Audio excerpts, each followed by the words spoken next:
Assalamualaikum warahmatullahi wabarakatuh. Perkenalkan, kami dari kelompok 8 akan mempresentasikan hasil eksplorasi kami di Rumah Inovasi Tempe Sekarsari.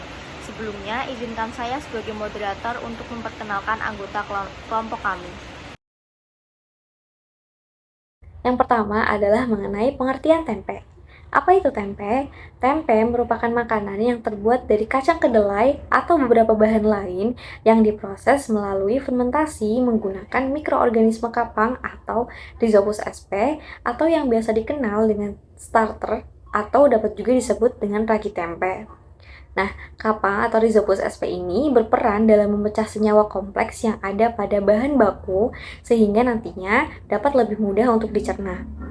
Tempe ini sendiri sudah lama dikenal oleh masyarakat, khususnya masyarakat Jawa sebagai salah satu makanan khas tradisional Indonesia dan diproduksi secara turun-temurun. Sampai saat ini, produksi tempe sudah menyebar ke seluruh dunia karena kandungan gizinya yang baik untuk kesehatan manusia. Kemudian, kedelai yang merupakan salah satu bahan baku tempe merupakan salah satu sumber protein dan gizi yang baik.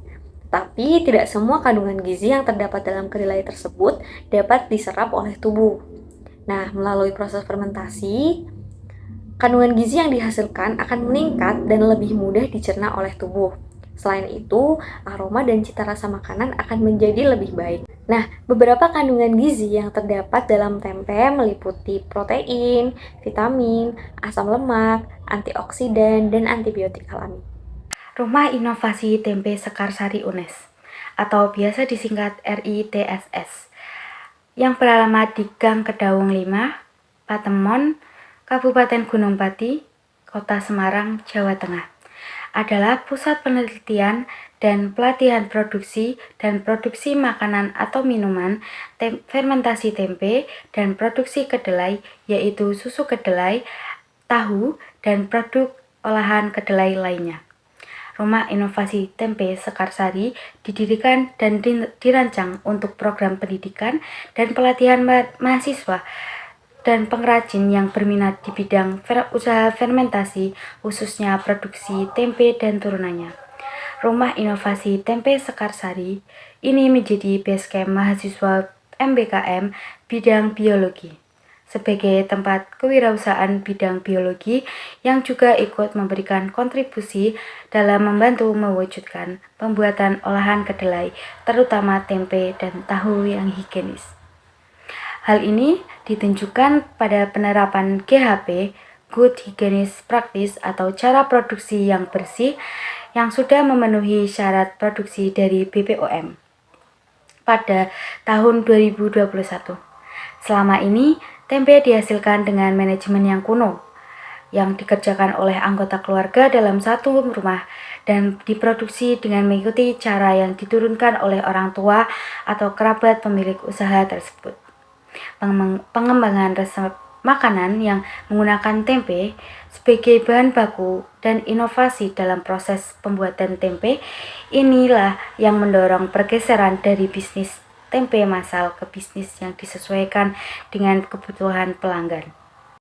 Yang ketiga ada tujuan. Yang pertama, untuk mengetahui proses pembuatan tempe dirich. Yang kedua, untuk mengetahui perbedaan proses pembuatan tempe dirich dan di pabrik lain. Yang keempat, perbedaan proses pembuatan tempe dirich dengan pembuatan tempe secara konvensional.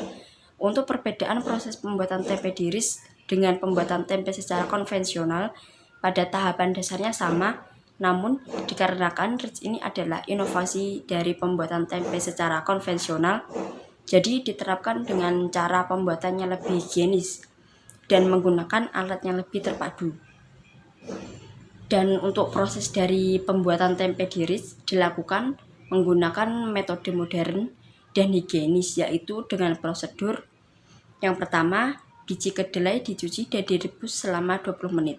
Yang kedua, kulit ari dikupas dan dilakukan perendaman selama 1 malam. Yang ketiga, kemudian dilakukan perebusan kembali selama 10 menit menggunakan metode pasteurisasi. Yang keempat, biji kedelai ditiriskan, kemudian ditaburi ragi atau inokulum mikroba sebanyak 0,01% secara merata. Yang selanjutnya diberi perlakuan teknik pengemasan atau penggunaan alat pencetak inovatif dan tanpa alat pencetak tempe, kemudian difermentasikan selama 48 jam. Lalu, apa sih yang membuat pembuatan tempe Sekarsari menjadi tempe yang higienis? Nah, tadi dengan penerapan prosesnya terdapat 2 teknik pemanasan sebelum perendaman dan sesudah perendaman, yang gunanya untuk membunuh mikroba, patogen, dan menghilangkan senyawa anti gizi. Dalam Sekarsari juga mengkaji tentang kemasan atau wadah pemasaran yang harus sesuai untuk menjaga kualitas tempe dan juga kualitas mutu organoleptik, contohnya tekstur, warna, rasa, dan aroma pada produk tersebut. Proses pemanasan atau perebusan kedelai pada pembuatan tempe mampu untuk melunakkan biji serta menonaktifkan tripsin inhibitor kedelai sehingga dapat mematikan mikroba patogen serta mengurangi bau langu pada kedelai. Pemanasan pada suhu 700 derajat Celcius ke atas, pasteurisasi dan kolonialisasi 0,5 sampai 1 ppm dapat membunuh bakteri coliform pada makanan. Selama proses perendaman, kedelai akan mengalami penurunan pH hingga mencapai 5,3 sampai 4,5 yang diakibatkan dari bakteri asam laktat. Bakteri asam laktat dapat memproduksi senyawa antibakteri yang berupa asam organik, hidrogen peroksida, diasetil, asetaldehid, dan bakteriosin yang merupakan senyawa antibakteri terhadap beberapa jenis bakteri patogen seperti Staphylococcus aureus dan E. coli. Lalu, produk inovasi yang dapat memberikan inovasi dagang baru yang dihasilkan dari Ritz sendiri, contohnya tempe original, tempe yang dicampur dengan daun kelor, tempe yang dicampur dengan bubuk cabai, dan tempe yang dicampur dengan bawang putih. Nah, untuk cara membuat tempe di rumah inovasi tempe Sekarsari, untuk tahap awal yaitu dengan penyetiran kedelai berfungsi untuk mengurangi benda-benda asing yang tercampur dengan kedelai. Yang kedua, ada pencucian kedelai, dicuci hingga bersih. Yang ketiga, ada perendaman pertama yaitu direndam selama 4 jam untuk proses awal imbibisi dari kedelai. Yang keempat, ada pemanasan pertama yaitu perebusan. Perebusan selama 20 menit berfungsi untuk mematahkan atau melunakkan daging kedelai dan sterilisasi. Yang kelima, ada pengelupasan kulit kedelai. Yang keenam, ada perendaman kedua selama 12-14 jam berfungsi untuk prafermentasi. Tahap selanjutnya ada penyucian kedelai berfungsi untuk menghilangkan aroma dan kotoran serta untuk memasukkan ke tahap pemanasan kedua. Yang kedelapan ada pemanasan kedua yaitu pengukusan, tahap pasteurisasi kedelai. Nah, untuk ke tahap ke-9 ada penirisan kedelai. Yang ke-10 ada peragian kedelai yang sudah kering ditambahkan ragi sebanyak 0,1% dari total kedelai kering, kemudian diaduk hingga merata. Ke-11 ada pengemasan dilakukan dengan menggunakan kertas atau daun.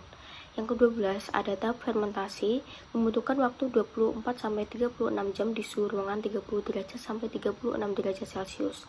Dari eksplorasi yang sudah dilakukan di Rumah Inovasi Tempe Sekarsari, diperoleh beberapa pertanyaan sebagai berikut.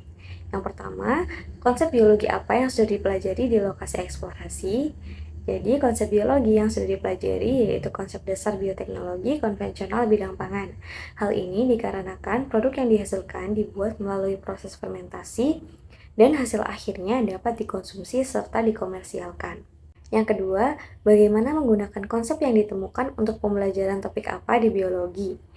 Konsep yang ditemukan yaitu dengan melalui proses penggilingan supaya kulit arinya terlepas dari kacang kedelai. Setelah itu dilakukan perebusan dengan cara 2 kali supaya memberikan manfaat bagi kesehatan. Yang ketiga, topik apa saja yang memungkinkan untuk dipelajari di pembuatan tempe tersebut jika dikaitkan dengan kurikulum Merdeka? Jawabannya, topik yang memungkinkan untuk dipelajari adalah tentang bagaimana caranya membuat tempe yang lebih higienis dan enak. Kemudian topik pemahaman untuk siswa dapat mengetahui proses pembuatan tempe, serta upaya inovasi pembuatan tempe harian dengan cara sederhana. Yang keempat, kemampuan apa saja yang dapat dieksplor guru biologi jika mengajak siswa ke lokasi observasi tempat pembuatan tempe. Nah, dengan hal ini, kita dapat mengetahui cara pembuatan tempe dengan proses yang sederhana, dan dapat diketahui juga bahwa di perindustrian tempe ini dapat memberikan kayu manis dalam pembuatan tempe. Dan yang terakhir, bagaimana perspektif pengetahuan tempat lokasi observasi? Apakah sudah menggambarkan ke arah teknologi masa depan? Jawabannya, perspektif pengetahuan di dalam lokasi observasi sudah menggambarkan ke arah teknologi masa depan. Hal ini dikarenakan di lokasi observasi Sekarsari sudah menggunakan alat-alat modern yang canggih, sehingga memudahkan saat proses produksi dan menghasilkan produk yang terjamin kebersihannya. Baik, sekian hasil eksplorasi dan observasi dari kelompok 8. Terima kasih. Wassalamualaikum warahmatullahi wabarakatuh.